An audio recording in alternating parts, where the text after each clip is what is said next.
welcome back to this night's segment of Lauren and Caley did survive Moto, but at what cost? Thank you. And join us at the 6:30 news. Wait, it's not 6:30. What time is it? Is it 7 o'clock already? The 7 o'clock news. 7:55 here. 8 o'clock news. 7/8 o'clock news. 7/8 o'clock news.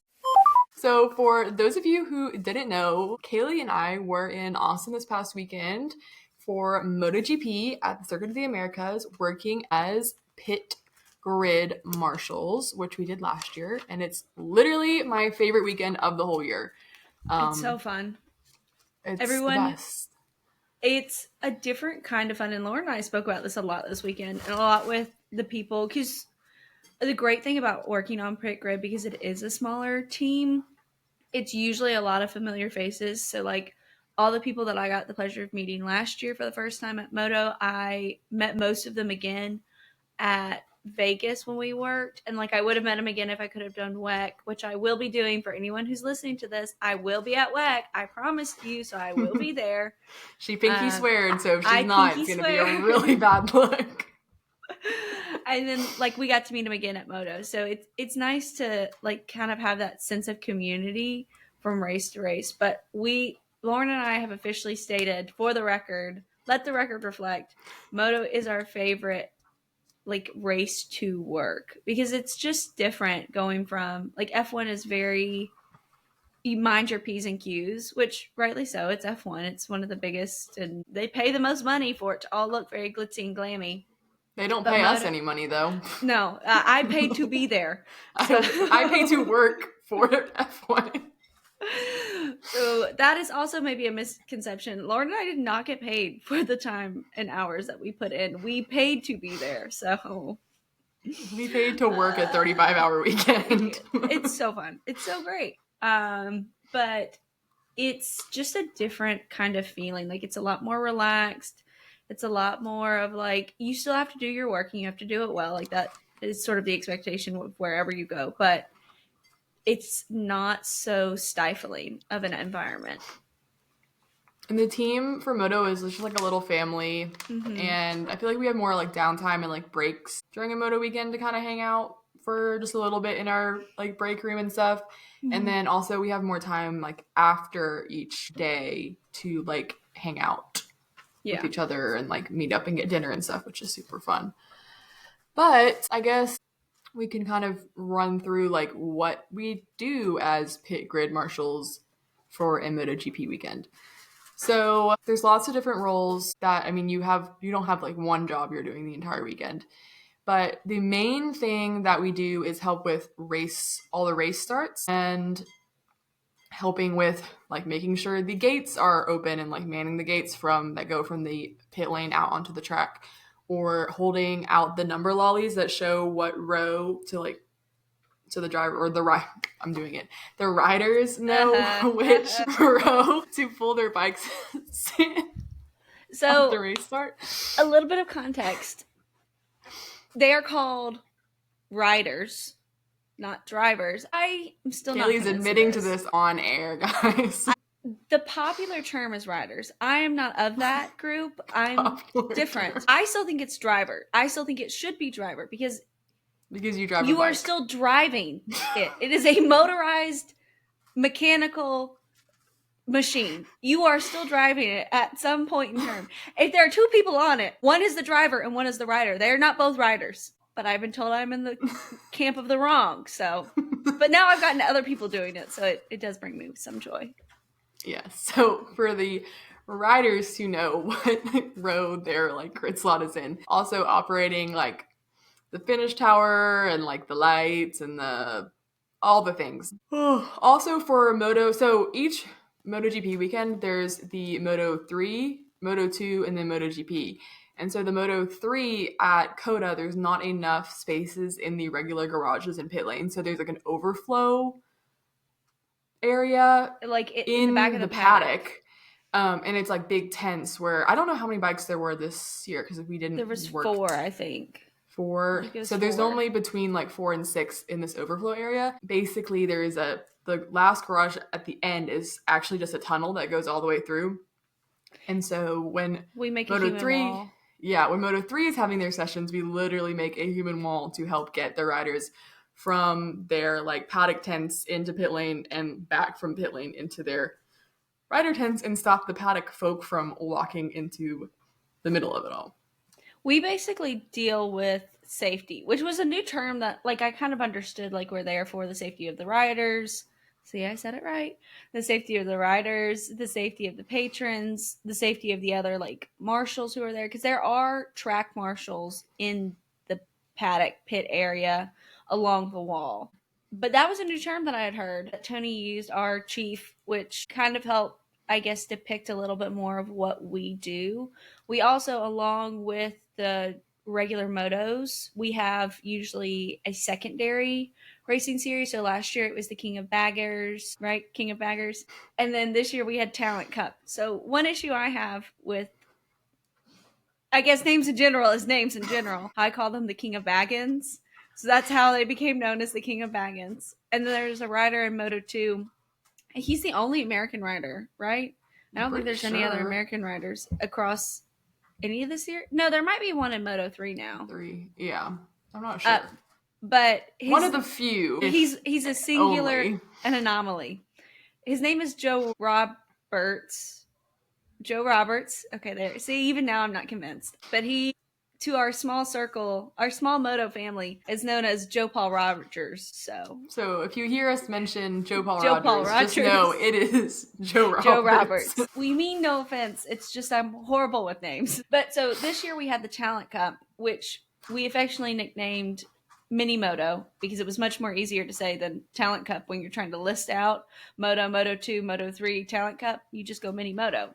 Now, Mini Moto is something completely different, but for this scenario, if we mention Mini Moto, we are talking about the Talent Cup, which is, I think it was from like the ages of 11 to like 15. And there was one female rider. Lauren actually saw her in the airport when we were leaving on Monday. So we were cheering for her all weekend long. It was Dreher. Ella Dreher. But so it's exciting to see that sort of representation, especially even in something that, I mean, you're competing at COTA, so you're good enough to be here, which isn't a feat of its own. So, but it was good to see them. And even the little bikes are quite fast. I was impressed with how, because they put the like kilometer on the screen when they're, I guess, broadcasting it. And we had a TV in our room so we could watch all of the races. Those bikes pick up. They zoom in. It would not be me on that bike. I'm leaving it at that. The blue flag would have been waved, and I would have been laughed by everyone twice over. You would have been black flagged. I would have been black flagged. I'd been like, "Come on, Caley, time to get off. You've had your fun. All right, girl, pull on in." I'm like, but I can't. I've got to finish. And I'm going like 2 miles down that.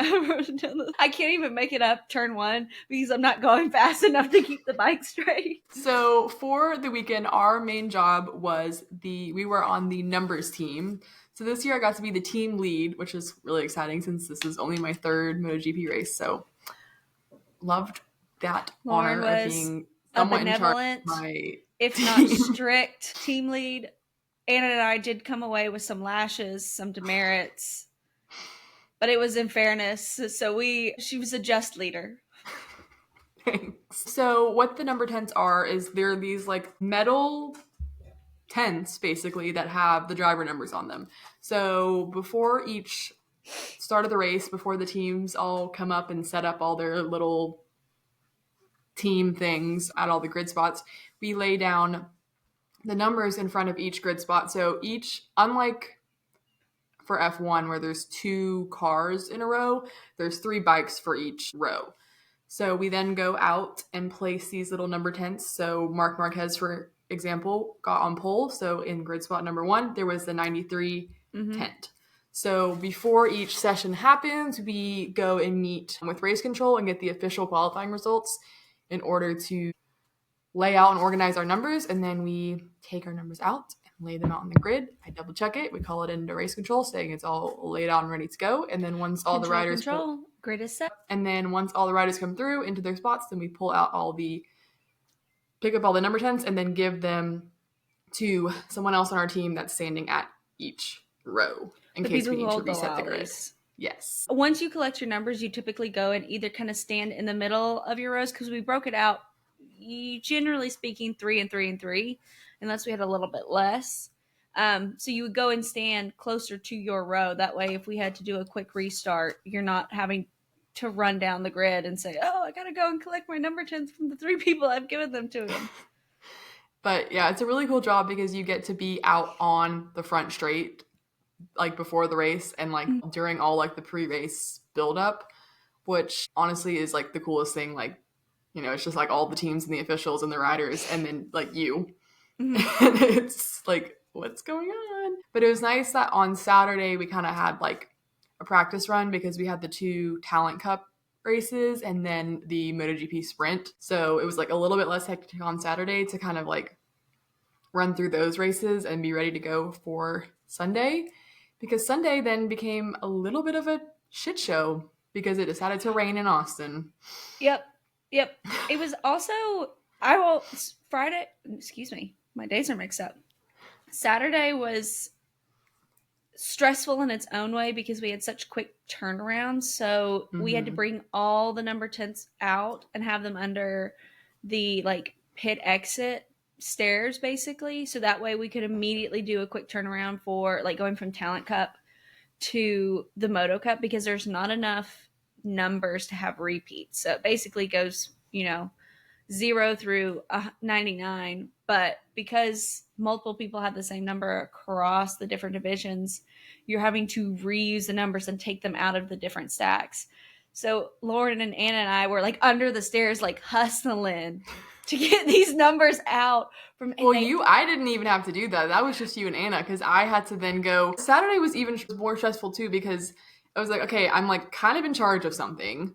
Like we have these quick turnarounds, and I also had a grid spot. So like I had to then go, after I set the numbers, go stand in my row and hold my like lolly out and be ready to go. We'll have to insert a picture so people know what we're talking about, because if you don't watch MotoGP, they don't know what this number lolly well, dude, number 10 is. That's what I was looking for just a minute ago. If I could find a picture of number 10s on the internet, no such thing exists. So we'll have to go through. We'll have to go on MotoGP socials. We did not make it on MotoGP socials. No, we did not. We were promised screen time. That's sort of like the allure and draw of doing like the number 10s and stuff, is like, oh, you'll probably, it be on some form of media, whether it's like pre-race stuff, Coda's Instagrams. Last year, Lauren and Anna were both on it. This year, nothing. Bubkiss. Not even a whisper of a pink ribbon. Nothing. It was so disappointed. So rude of them. Very rude. It's Daniel's fault. Yeah, somehow it's Daniel's fault. But I guess I have to give a shout out to Daniel for holding my lollipop for the first part, for the formation. While all the riders got to their spot on the grid after the sighting lap, he held it for me to come take it for the exciting part of the race start. So he just had it for the lame part. Thanks, Daniel. Poor Daniel. Him and Francisco both had what? They had rows 10 and 11. Which had no riders in them. For any of the races. There was not a single race. Talent Cup, Moto 3, Moto 2, MotoGP, nothing. Just nothing. So not a singular rider. They got the honor of doing the lollies with no riders in it. Bless their hearts. It's fine. Daniel did get to he was a good stand-in. We'll give him that. He's able to be a person in a spot. He was essentially my placeholder. He was temporary Lauren. So that was good. Everyone had their numbers, and it's like a small thing that I don't really think a lot of the drivers, especially once you get to such a high caliber as like Moto, not just the 2 and 3, but like actual MotoGP, you're kind of like, okay, yeah, well, this is more for my team so they know where to go rather than me. But like the Talent Cup kids were so excited to be using the same like number 10s that the MotoGP drivers were using. And I think it's like their teams, I know some of their teams like asked if they could take the numbers, and we're like, no. Like, we actually have to use these for the other races. I'm really glad that you're super excited about this, but like we need these numbers for the rest of the races. And then they go back with MotoGP and they will be sent to Qatar, where they're going to be used for the next race. So yeah, it just give them away.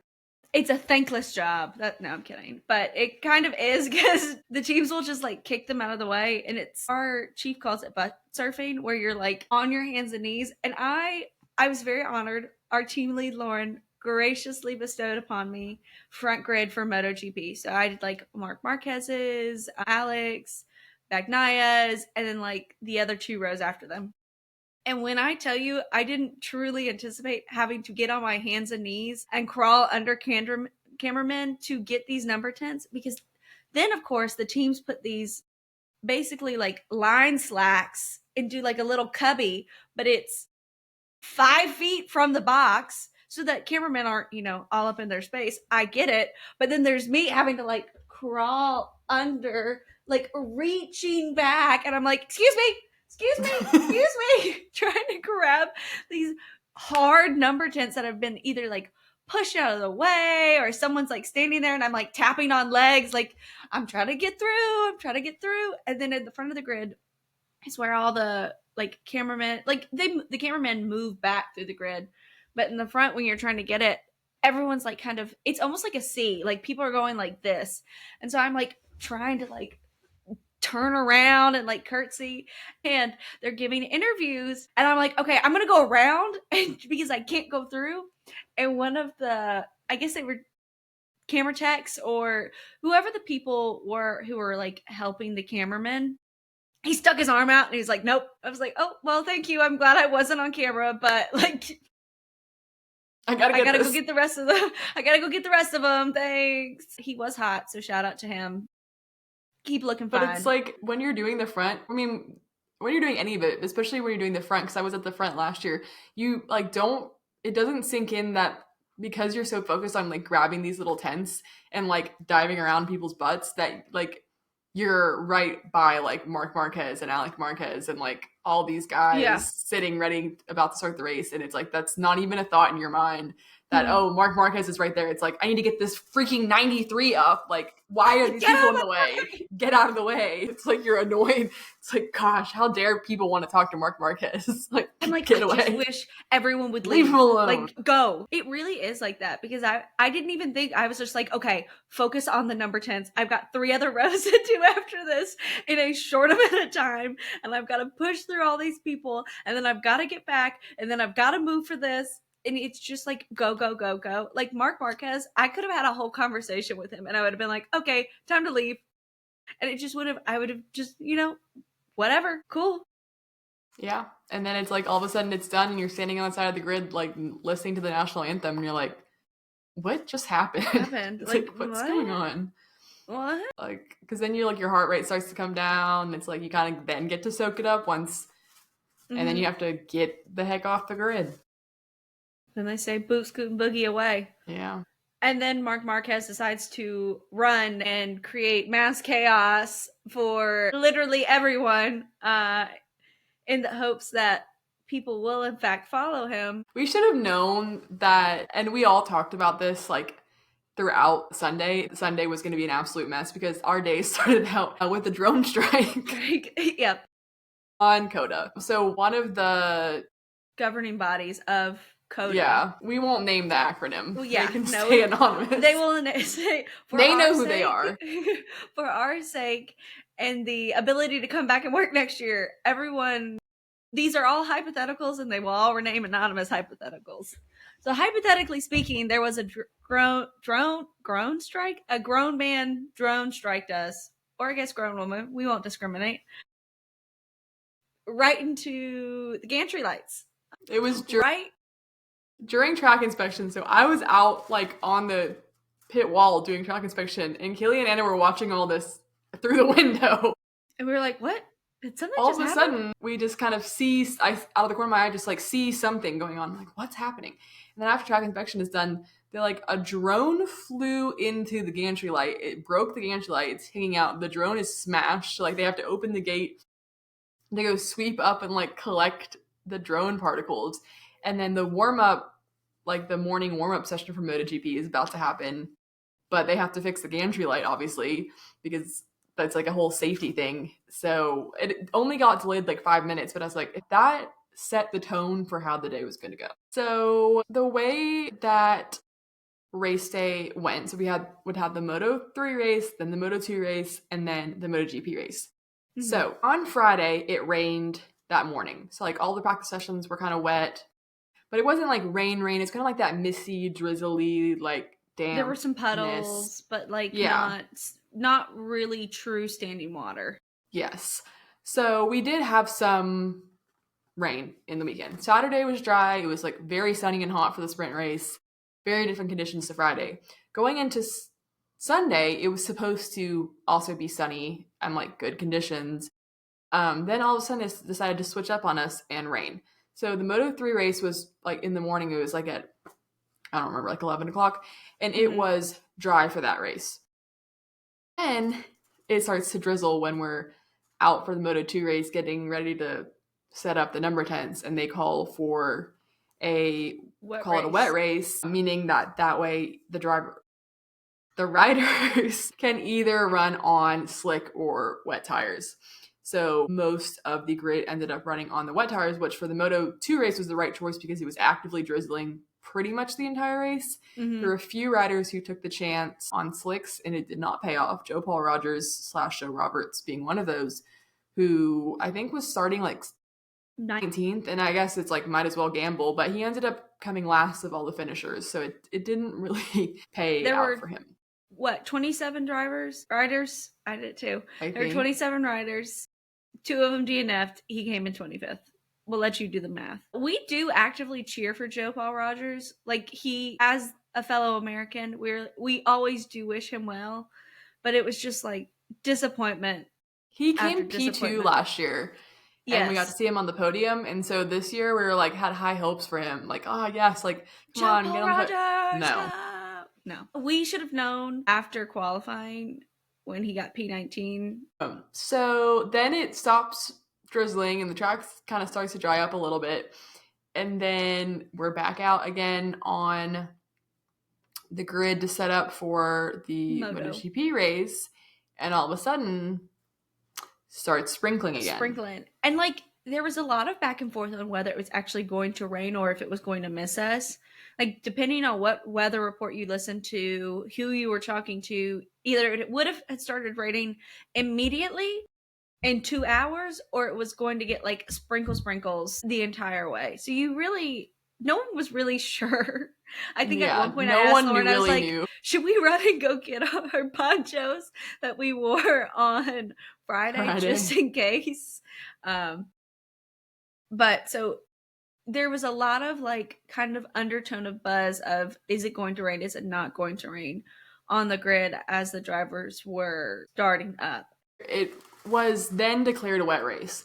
So it started drizzling a little bit heavier, and then we hear from race control that it's now declared a wet race, meaning they can choose whether to start on wet tires or slick tires. And for MotoGP, instead of just changing tires, they have 2 bikes. So the one bike would be set to run for like a wet race, and one would be set to run for a dry race.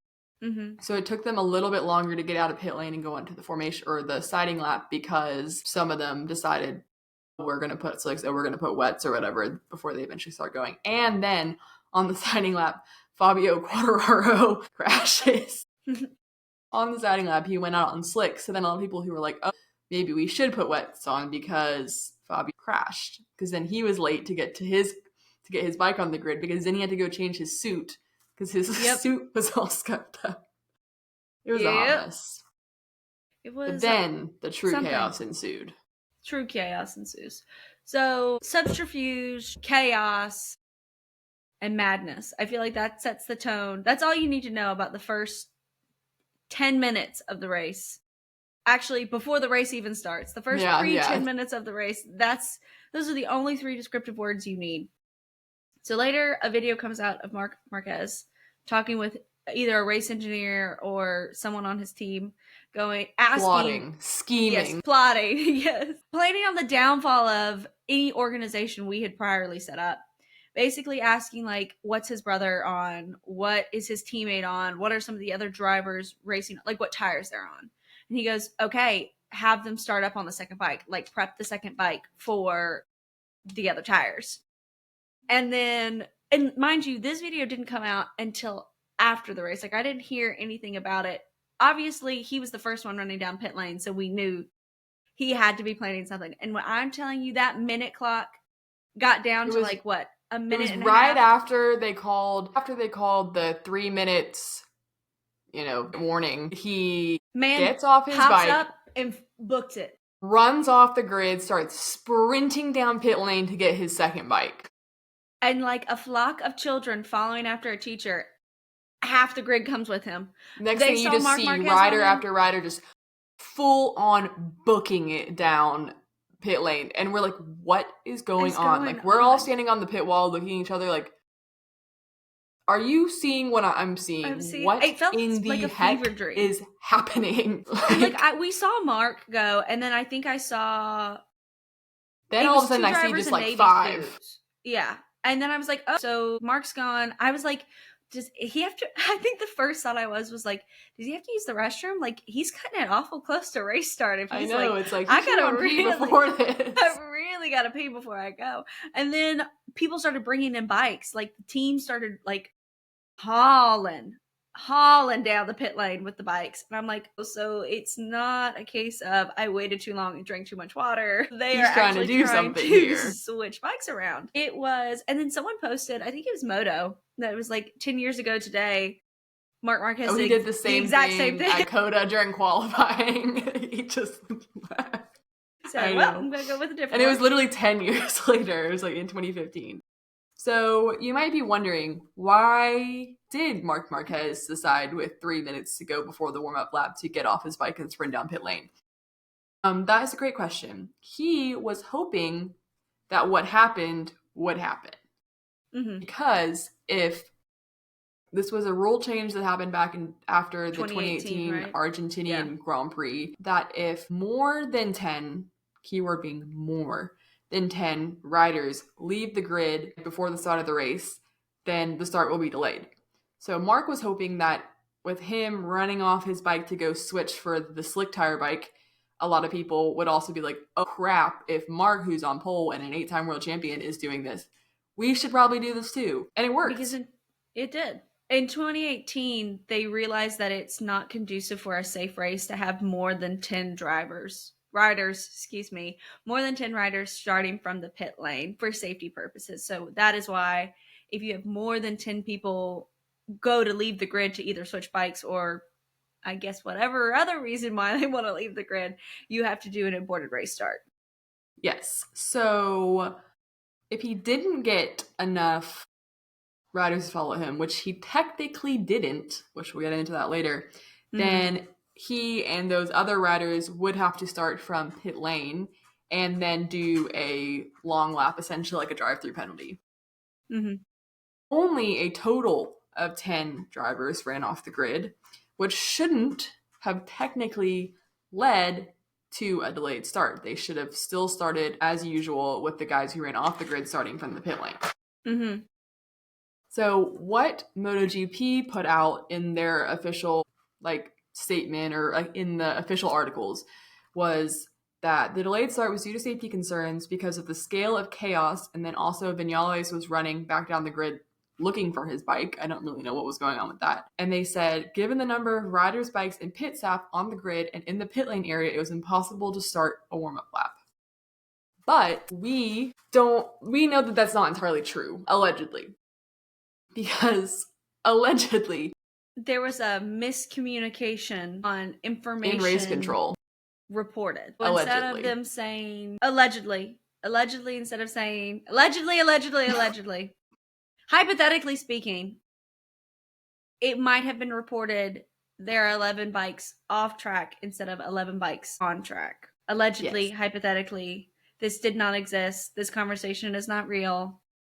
So allegedly, straight out of allegedly, since that call happened in race control, they said instead of there are 11 bikes off the grid, they should have said there are 11 bikes on the grid. They called a delayed start and then kind of came up with this. Oh, it was crazy. Which it was. It was very Which, I mean, honestly, they should have probably done what they did anyways because it really was, hectic. Watching... if they had the race start and someone had gotten hurt, I can only imagine Marc Marquez tearing out of his garage as like Acosta's people are like running across. I don't even know if Acosta changed his bike, but like the amount of like, because people came out of the garages to come and help the teams pull equipment in to change these bikes. And so having people run this way and drivers come this way, it sounds like an accident waiting to happen, if I'm being honest. It really was like such a hot mess. So honestly, in the end, I do think it was like the right call for them to do that.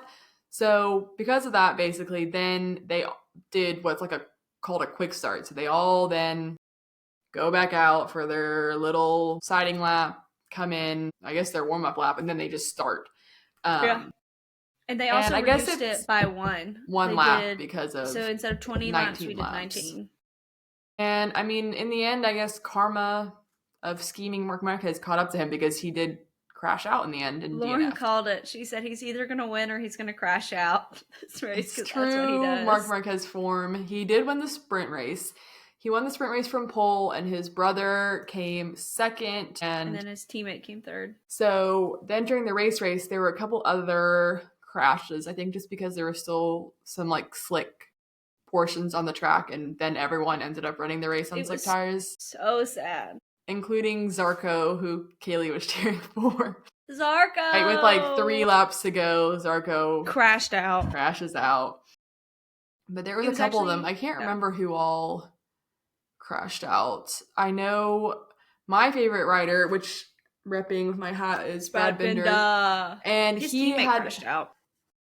His teammate did crash out. So they had a double DNF for the Red Bull KTM factory team. So he had qualified poorly. He qualified P16, but had a really great start and was running like P8 and ended up running P5 P5 at one point, and then had a mechanical issue leading to the end of his race. So that sucked because like he was doing so well, came all the way up from P16 to P5 only to have like a technical issue and not be able to finish the race. So both of the guys we were cheering for, DNF'd. Very sad. But it's kind of funny that Marc Marquez's stunt that he pulled led to him DNFing, his teammate winning, and his brother coming second. Fabio Di Gianantonio. We're sorry if we butchered your name. Yeah, he has a really long last name.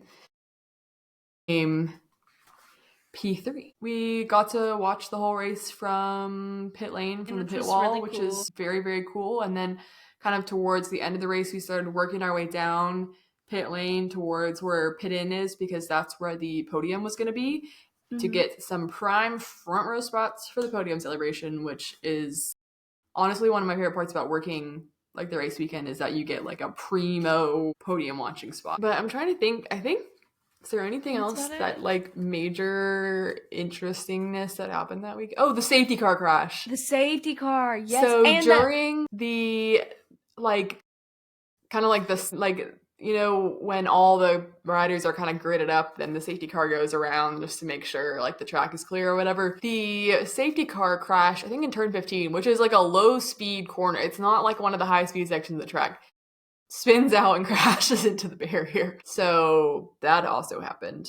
And it wasn't like the big one. It was one of like the speed cars. Yeah.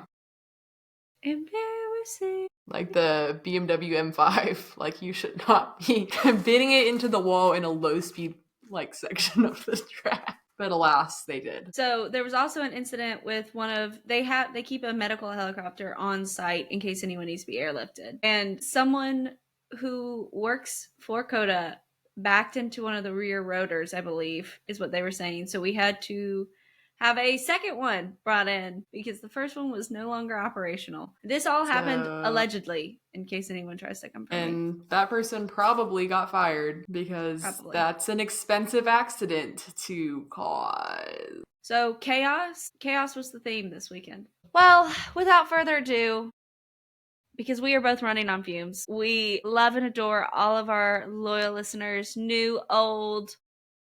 Come back again. So, good night, and I hope everyone has a great, lovely rest of the week, except for Daniel. Kisses!